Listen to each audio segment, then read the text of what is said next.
How I Built This, The Unexpected Paths to Success from the World's Most Inspiring Entrepreneurs by Guy Raz. Picture this for a second. You're a young mom with 3 little kids running around. Then one day, your husband just leaves. Gone. And there you are, with the kids, the mortgage, and a mountain of bills, staring you down with absolutely no clue how you're going to handle them. You're not dreaming about changing the world or building some massive empire. You just need to scrape together $500 a month, enough to keep the electricity from getting shut off. So you lean into the one thing you're actually really good at. You make chicken salad. You start whipping it up in your own kitchen, then go door to door selling it around your neighborhood in Auburn, Alabama. And honestly, for a little while, it's working. People are obsessed with it. You're making ends meet. Then someone rats you out to the health department. Turns out, selling food you made in your unlicensed home kitchen out of the trunk of your car isn't exactly kosher with local regulations. They shut the whole operation down. Right there, that moment. That's when most of us would throw in the towel. We'd say, well, that was a nice try. It was a decent idea. But the universe clearly has other plans for me.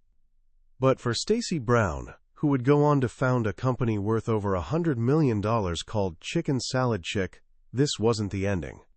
This was just the opening scene of a story so packed with unbelievable highs and crushing lows that it sounds like something Hollywood dreamed up. We're talking love, catastrophic loss, betrayal, and the kind of resilience that almost defies belief. And her story? In a lot of ways, it's the story of every great entrepreneur.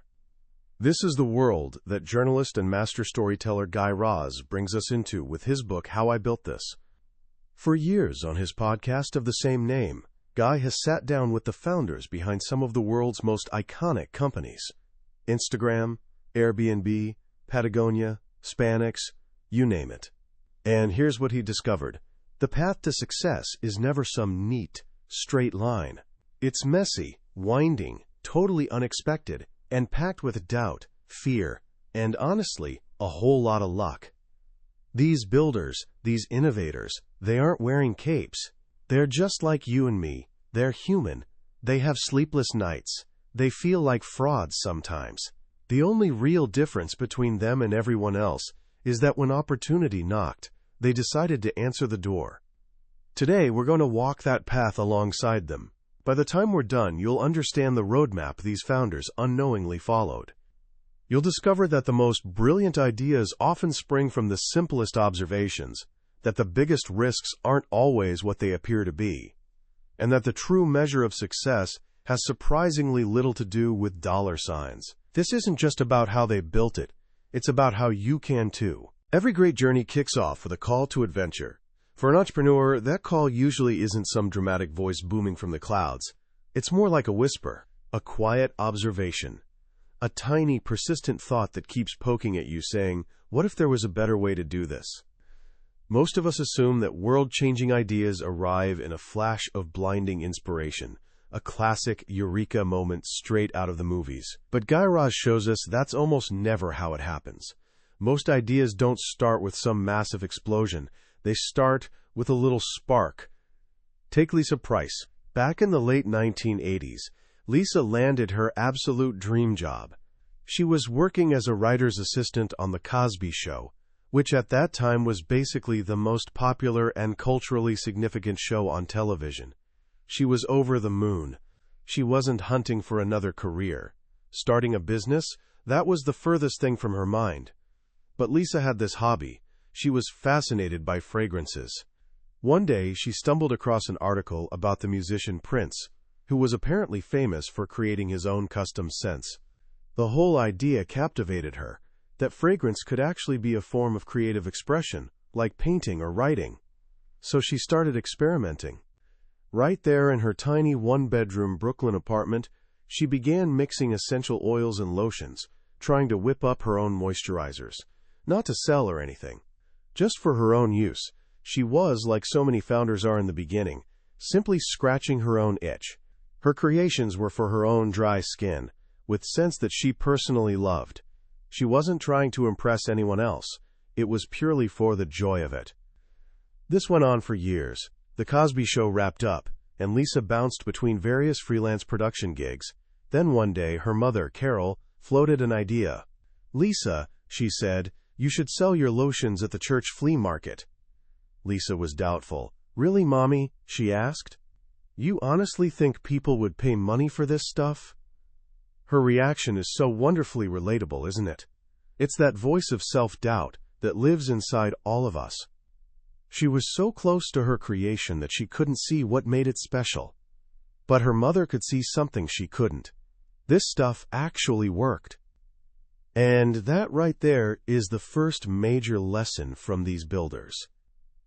A genuinely good idea almost always lives at the intersection of personal passion and practical problem solving.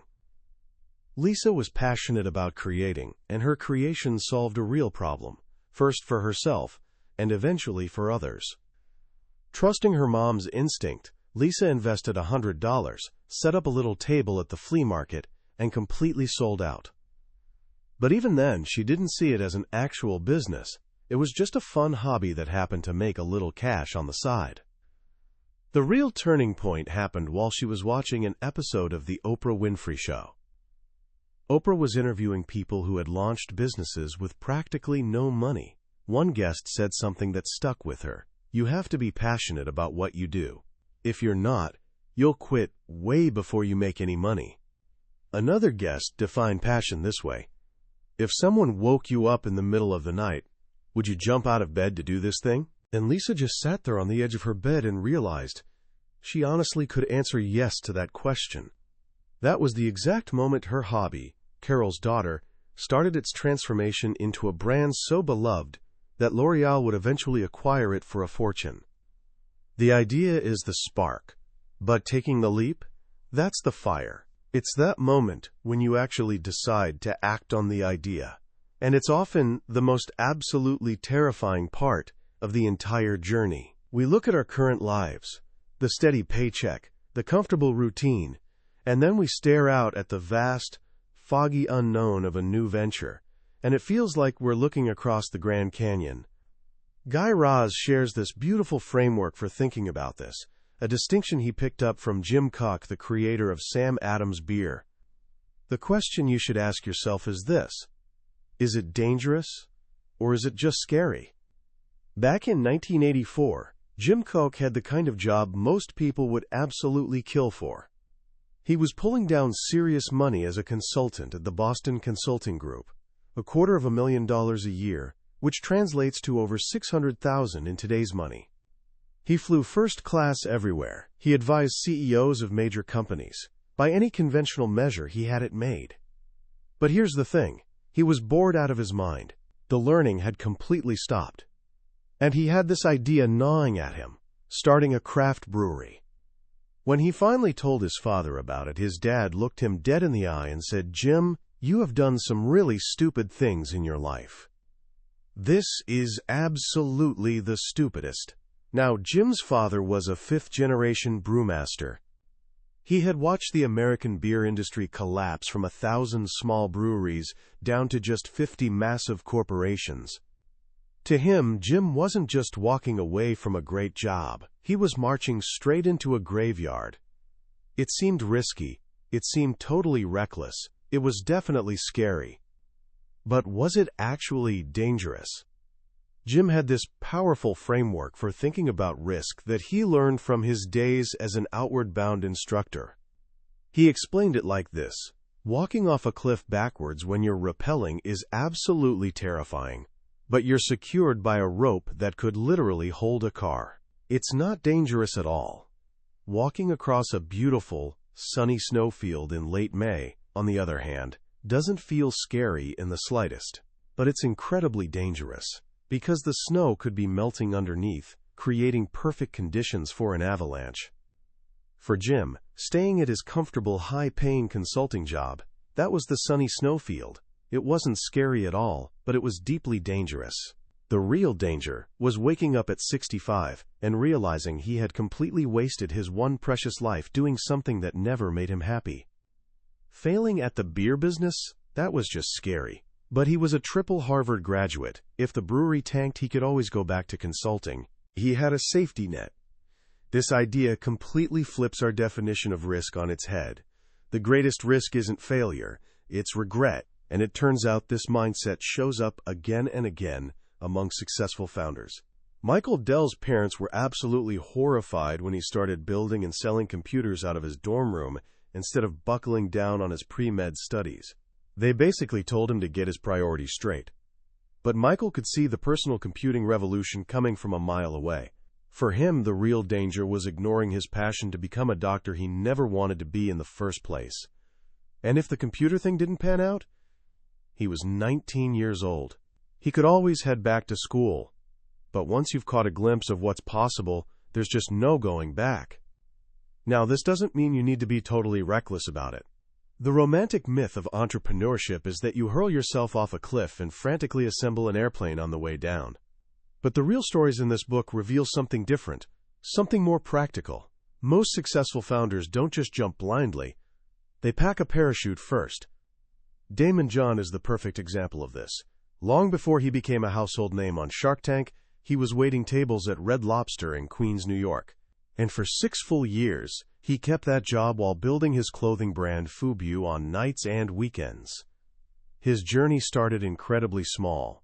He noticed rappers wearing these tie-top ski hats that were basically impossible to find anywhere. His mom taught him how to sew, and he cranked out 80 of them for about 50 cents each right there in his living room. The very next day, he stood on a street corner and sold every single one for $800 cash. He just kept reinvesting every penny. He moved from hats to t-shirts, then to jerseys. He worked 40 hours a week slinging shrimp at Red Lobster and spent every free moment on FUBU. Then it shifted to 30 hours at Red Lobster and 20 on FUBU. Then 20 and 20. Then 10 hours at the restaurant. He only finally quit his real job after he'd secured a multi-million-dollar financing deal. That job at Red Lobster wasn't just providing income, it was his safety zone. It gave his fledgling business the runway it desperately needed to actually take off. And if FUBU had completely crashed and burned, he wouldn't have been ruined. He would have just been a waiter at Red Lobster, a job he was genuinely good at and actually enjoyed. So many founders share a similar story. Phil Knight, who founded Nike, worked as an accountant for 5 years while building his shoe company on the side. Sarah Blakely, the founder of Spanx, sold fax machines door-to-door for years. Her fallback plan wasn't just a job, it was a skill she knew she could always lean on if things went sideways. This is what it really means to leave your safety zone, but to do it safely.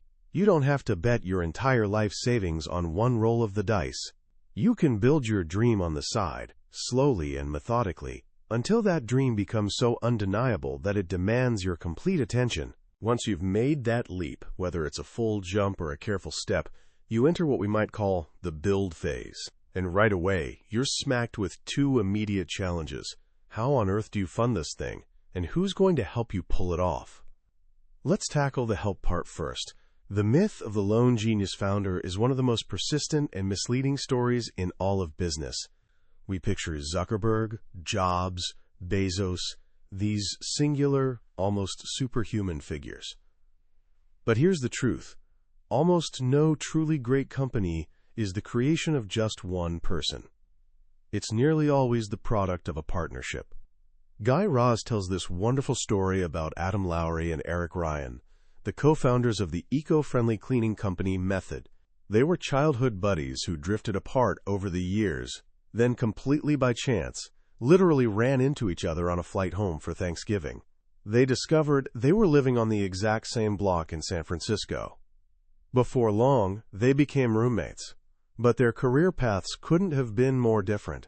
Adam was a chemical engineer who was deeply passionate about environmental science.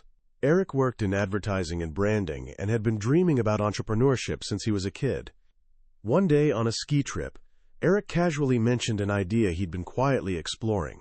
He'd noticed that the cleaning products aisle in grocery stores was basically a sea of sameness. Every single product was ugly, reeked of harsh chemicals, and was marketed in the exact same boring way. Adam looked over at him and said something like, "You know, I actually have a degree in chemical engineering, and did you know most of those products are also super toxic?" In that single moment, a decent idea became an absolutely great one. It was the perfect fusion of their two completely different worlds. Eric brought the style, the gorgeous design, the innovative branding, those beautiful teardrop-shaped bottles that you'd actually want to display on your counter. Adam brought the substance, the non-toxic, plant-based formulas that were genuinely better for you and the planet. Their running joke was that Adam worked on everything inside the bottle, and Eric worked on everything around the bottle. Neither one could have pulled it off alone. Their partnership was a textbook example of complementary skills, a perfect yin and yang. This pattern shows up over and over again. Bill Gates had Paul Allen. Steve Jobs had Steve Wozniak. These partners didn't just fill in gaps in skills and knowledge, they provided crucial emotional support. Starting a company is an incredibly isolating experience.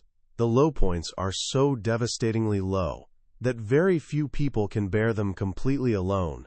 A co-founder is someone to brainstorm with at 2 a.m, to talk you out of terrible decisions, and maybe most importantly, to help you laugh when everything seems to be falling apart.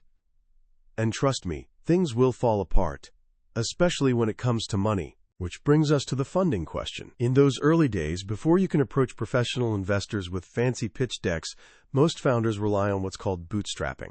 It basically means using whatever resources you have at your disposal, your savings, your time, your network, and yes, sometimes your credit cards, to somehow get your business off the ground. No story illustrates the scrappy reality of bootstrapping better than the founding of Airbnb. It all started back in 2007 with a really simple, kind of desperate problem. Joe Gebbia and his new roommate Brian Chesky literally couldn't afford their rent in San Francisco. A big industrial design conference was coming to town, and they noticed something interesting on the event website. Spelled out in big red letters, "Hotels sold out." A light bulb flickered on. They had extra space in their apartment and a few air mattresses collecting dust in the closet. Joe fired off an email to Brian with the subject line, "A way to make a few bucks." The pitch? Turn their place into a designer's bed and breakfast, offering conference attendees a place to crash for $80 a night. They got exactly 3 guests that first weekend. And as they waved goodbye, watching the door click shut, this new thought started forming. What if they could make it possible for other people to host guests in their homes too? To actually do that, they needed a real website, which meant they desperately needed a real engineer. They brought on their former roommate, Nate Blicharczyk, with basically no money to speak of, working out of their cramped apartment on what Joe called half a shoestring. They launched the site. And it absolutely flopped. For months and months, they were going absolutely nowhere. They were racking up tens of thousands of dollars in credit card debt. Joe actually had this binder, like the kind people use for baseball card collections, except his was stuffed full of credit cards. They jokingly called it their Visa Round. They were literally just maxing them out one by one to keep the servers running and the dream barely alive. This is precisely the point where most normal people would have called it quits. But they were deep in what Guy Raz calls the crucible, that desperate do-or-die moment where the easiest and most rational thing to do is just give up. Instead, they got wildly creative. It was 2008, right in the middle of the presidential election. Late one night, feeling completely demoralized and broke, they had what seemed like a totally ridiculous idea. What if they designed and sold politically themed breakfast cereal? They came up with 2 concepts: Obama O's The Breakfast of Change and Captain McCain's A Maverick in Every Bite. It sounds like something out of a comedy sketch, but they actually went ahead and did it. They literally bought hundreds of boxes of generic cereal, designed custom boxes, and sold them online for $40 a piece as limited edition collectibles. They made $20,000, just barely enough to pay off their mountain of credit cards and keep the dream staggering forward a little bit longer. It was this act of pure, scrappy, slightly insane hustle that eventually got them into Y Combinator, the prestigious startup incubator. The founder, Paul Graham, wasn't even particularly sold on the Airbnb concept itself. He actually thought it was kind of weird, but he was completely sold on them as people. As he later said, if they could somehow convince people to shell out $40 for a box of cereal, they could probably figure out how to make their website actually work. Bootstrapping isn't just about financial survival. It's about maintaining control of your company.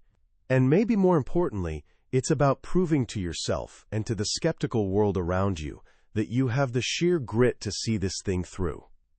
Once you've actually built something, once you have a product, and maybe a handful of customers, your next major challenge is getting your story straight. Because a business isn't just what you sell, it's why you sell it. Your story is what connects people to your brand on a deep, emotional level. It explains, at the most fundamental level, why you even exist in the first place. Whitney Wolfe Herd had to figure out her story in probably the most public and painful way you could imagine. She was one of the original co-founders of the dating app Tinder. In 2014, she left the company after an absolutely tumultuous split with another co-founder that was both professional and romantic, eventually leading to a very public sexual harassment lawsuit. The online backlash was absolutely brutal. There were stretches where she genuinely didn't want to get out of bed. The internet had basically broken her. And somewhere in that brokenness, she started seeing a much bigger problem. It wasn't just about her personal story. It was about how incredibly toxic online interactions had become, especially for young women trying to navigate the dating world. She decided to build an antidote, a female-only social network built entirely around kindness and genuine compliments. She was deep into planning this when Andre Andreev, the founder of the massive dating platform Badoo, approached her wanting to collaborate.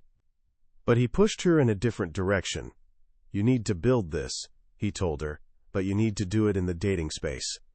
What you're trying to accomplish needs to happen in dating. At first, she really resisted. The dating world had nearly destroyed her.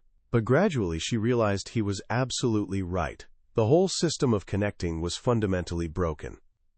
And that's how Bumble was born, built around one simple but revolutionary rule. Women had to make the first move. This wasn't just a clever feature. It was a genuine mission. It was a powerful story. It was about completely reversing an outdated dynamic that had been setting both men and women up for disappointment and failure. It put women firmly in control. Even the name itself, Bumble, reinforced this entire narrative. The queen bee, the hive, the woman at the center of it all, making things happen. This story, this crystal-clear sense of why, that's what allowed Bumble to actually break through the noise in an insanely crowded market. It wasn't just another dating app trying to compete.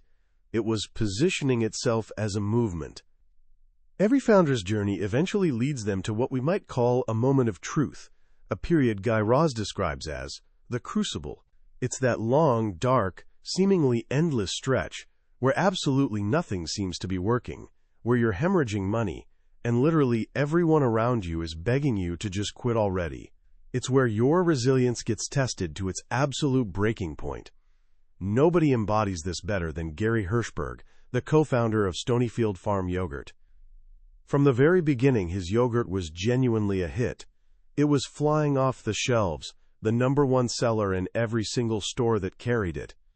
And yet somehow, for nearly a decade straight, the company just could not turn an actual profit. They were constantly, desperately running out of cash. Gary borrowed $30,000 from his own mother. Then, on the exact same weekend he was meeting his future mother-in-law for the very first time, he borrowed $50,000 from her too. For years after that, he would literally sneak out of bed on Wednesday nights to call her and ask for a few $1,000s just to make payroll on Thursday morning. The business kept growing, but so did all the problems. They expanded their production facility, but almost immediately outgrew it.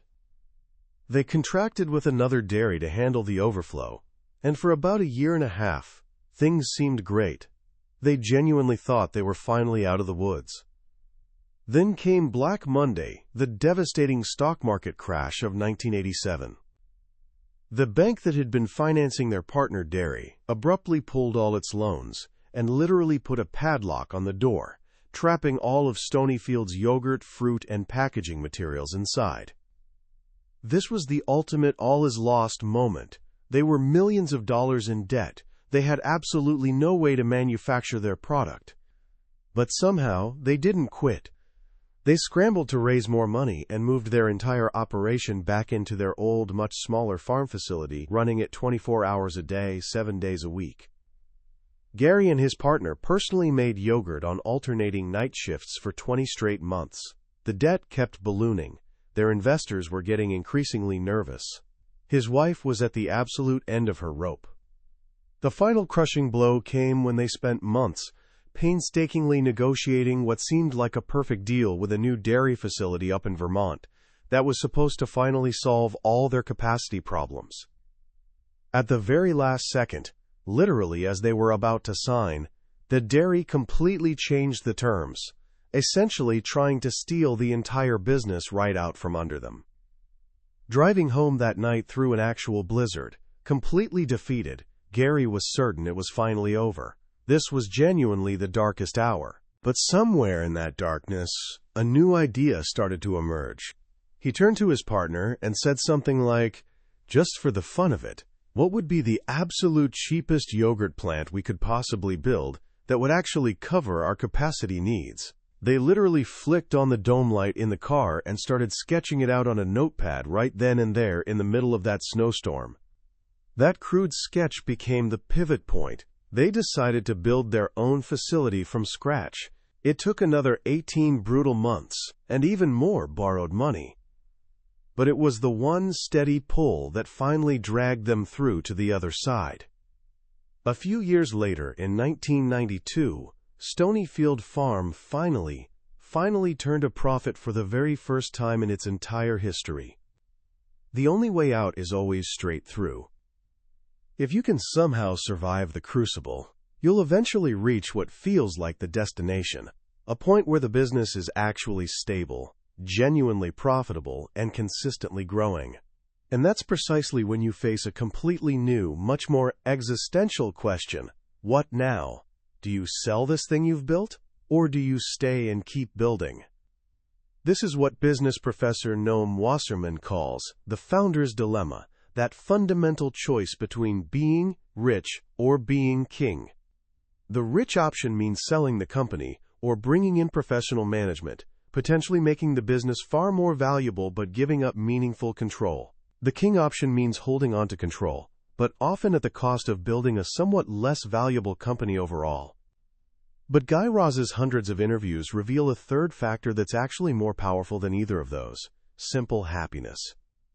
In the year 2000, Gary Erickson, the founder of Cliff Bar, faced exactly this choice. After watching their main competitors get acquired for absolutely massive sums of money, his business partner desperately wanted to sell. They got an incredible offer from Quaker Oats, $120 million, $60 million for each of them, just like that. They could walk away tomorrow, completely set for life. They said yes. The deal was done. The lawyers were literally gathered in the conference room. Less than an hour before the actual signing, Gary took a walk around the block to clear his head, and he just started openly weeping on the sidewalk. "This is my entire life," he kept thinking. "These are my employees who trusted me. This is my family. The company is named after my dad, for crying out loud." Halfway around that block, he made his decision. He absolutely wasn't going to sell. He walked back inside and completely blew up the deal. His partner still wanted out, which meant Gary somehow had to find $60 million to buy out her share of the company. He went massively into debt. Private equity firms kept calling him, telling him he was completely insane. But in that moment of decision, he felt totally free for the first time in months. He genuinely loved his company, and he simply wasn't ready to let it go. It was never really about the money for him. It was about building something the right way, on his own terms. Today, Cliff Bar is the leading energy bar brand in the entire country, and Gary Erickson is both a very happy and a very wealthy man who did it exactly his way. On the complete flip side are Angie and Dan Bastian, the founders of Angie's Boom Chicka Pop Popcorn. Their journey started incredibly humbly in their garage in Minnesota, popping kettle corn as a side hustle to help save money for their kids' college education. For years, it was literally just that, a fun side thing.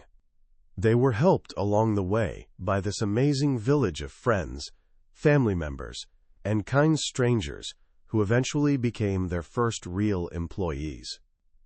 When they finally had the opportunity to sell, first a majority stake to a private equity firm, and then later the entire company to Conagra for a staggering $250 million, the decision wasn't agonizing at all. It was actually joyful. Because for them, selling wasn't really about getting rich for themselves. It was about rewarding all those people who had helped them build it from absolutely nothing.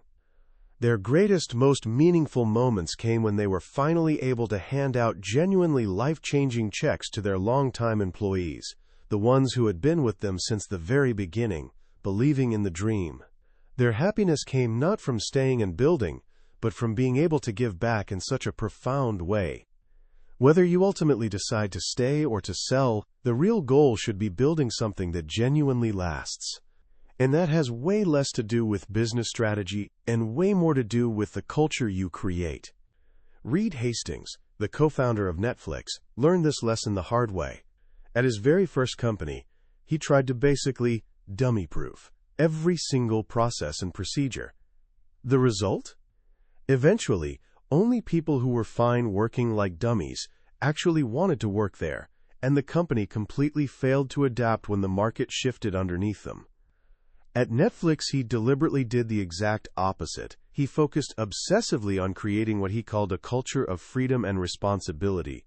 He and his team created what's now the famous Netflix Culture Deck, a brutally honest 130-slide presentation that spelled out their values in stark, crystal-clear detail. It was intentionally designed as a recruiting tool to attract people who would absolutely thrive in their specific environment and to actively scare away those who wouldn't fit. The lesson was unmistakable. You have to be incredibly intentional about your culture from day one, or it will form on its own in ways you might not like. The cautionary tale here is Dov Charney, the controversial founder of American Apparel. He became so completely intertwined with his company that there was basically zero separation between him and the brand. He was what you might call a monarch CEO. The company culture became almost a cult of personality. And when his personal life completely imploded in scandal, he took the entire company down with him into bankruptcy. The antidote to this kind of disaster is building your company around a genuinely shared set of values that exist independently of any single person. Brian Scudamore, the founder of 1-800-GOT-JUNK, has this famous story about how he fired 9 of his 11 employees in a single day because they just weren't aligned with his vision for what the company should be. It wasn't simply about hauling junk away. It was about giving customers this profound sense of relief and peace.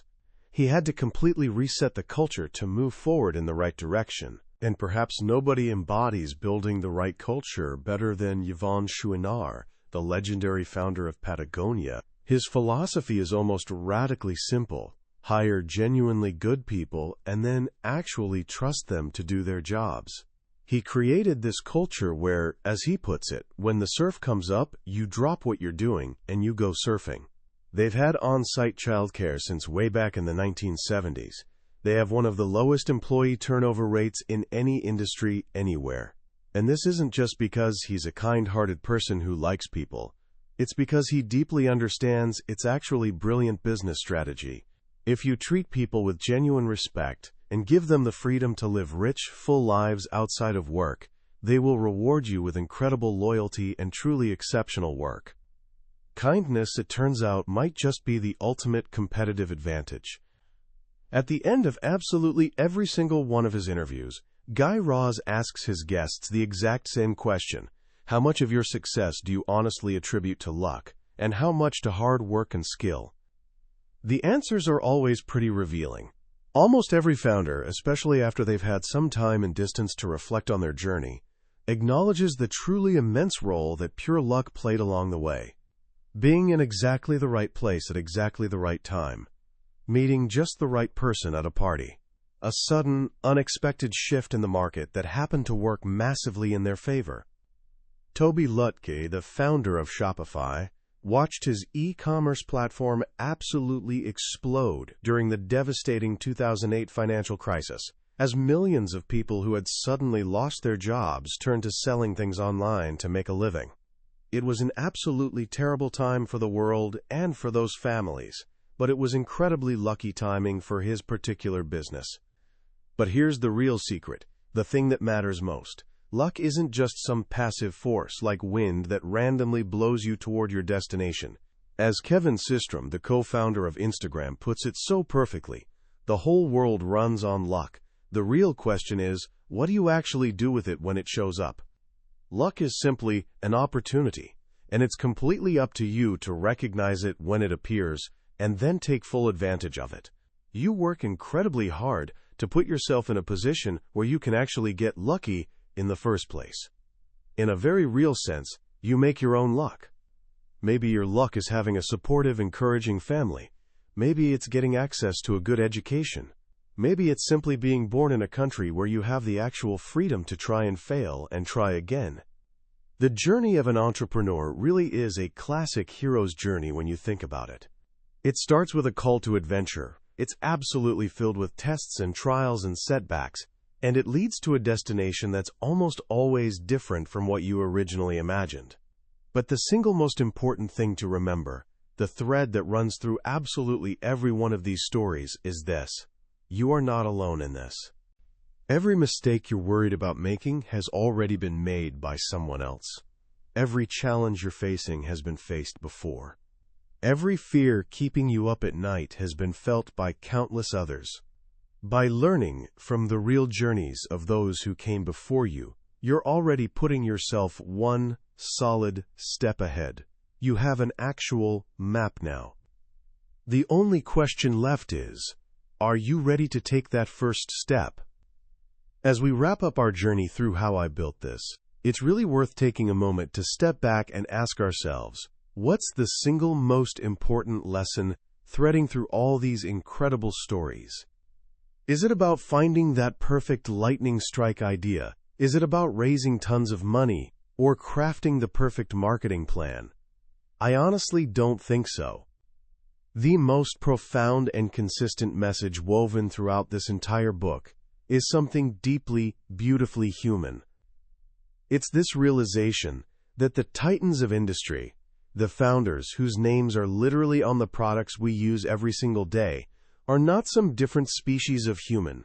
They're ordinary people who somehow found the courage to take an extraordinary leap. They are, as Guy Raz so beautifully puts it, all just Clark Kents walking around. The only real difference is that when opportunity came knocking, they actually went into the phone booth and put on the cape. This book completely demystifies entrepreneurship. It strips away all the glamour and mythology and shows us the raw, messy, beautiful reality of building something meaningful from absolutely nothing. And in doing that, it makes the whole dream feel genuinely accessible. It tells us we don't need to have some world-changing idea on day one.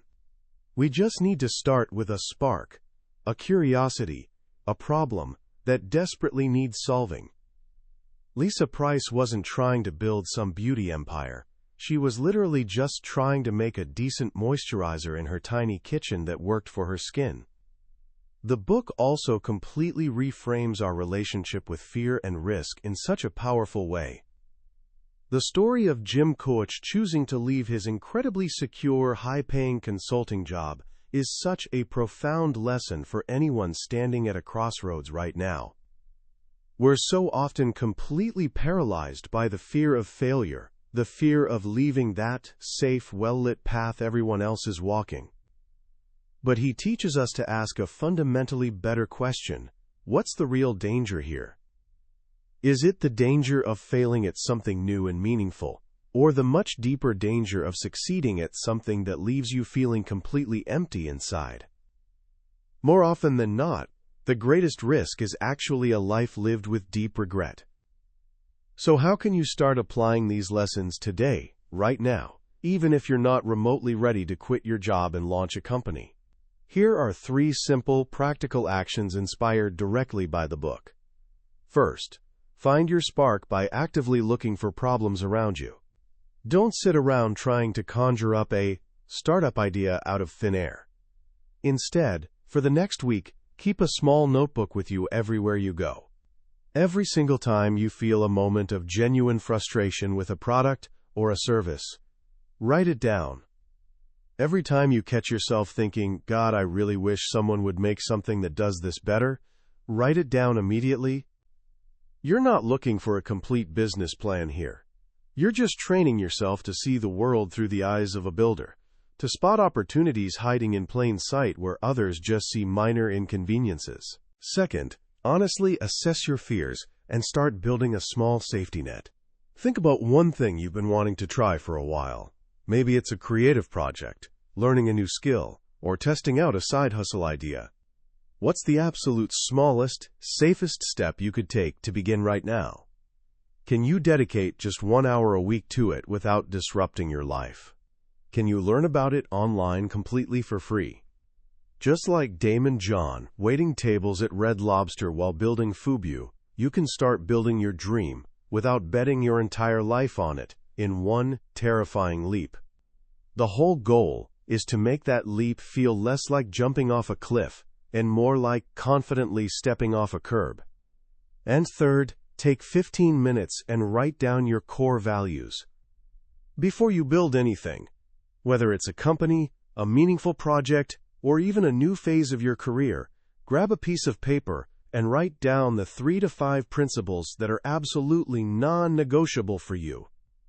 Is it kindness, integrity, creativity, courage, authenticity? Tristan Walker, the founder of Bevel, actually did exactly this before he even raised a single dollar of funding. These values become your North Star, your compass. When you inevitably face really difficult decisions, when you feel completely lost in the middle of your own crucible, these clearly defined values will be the anchor that keeps you grounded and guides you forward through the fog. That was a summary of How I Built This by Guy Raz. We've journeyed through the core lessons together today, but I'll be completely honest with you. A summary is kind of like looking at a map of a beautiful country you've never visited. The map can definitely show you where the landmarks are and trace out the main roads, but it can never truly replace the feeling of actually walking those streets yourself, smelling the air, meeting the people, and experiencing it firsthand. The real magic of this book lives in the rich, detailed, deeply personal stories of each founder's unique journey. This summary is really designed to help you decide if this book is worth your time and attention. If anything we've talked about today has genuinely resonated with you, if you've felt even a tiny spark of possibility, I really encourage you to grab a copy and dive in. Reading it isn't just about learning business strategy and tactics. It's an experience that can genuinely change how you see your own untapped potential. The link to the book is waiting for you in the description below. Also, if you found this summary genuinely valuable and helpful, I'd be so grateful if you could hit that like button and subscribe to the channel. It really helps us reach more curious minds like yours, and it ensures you won't miss our next journey into another potentially life-changing book. Let's keep growing and learning together.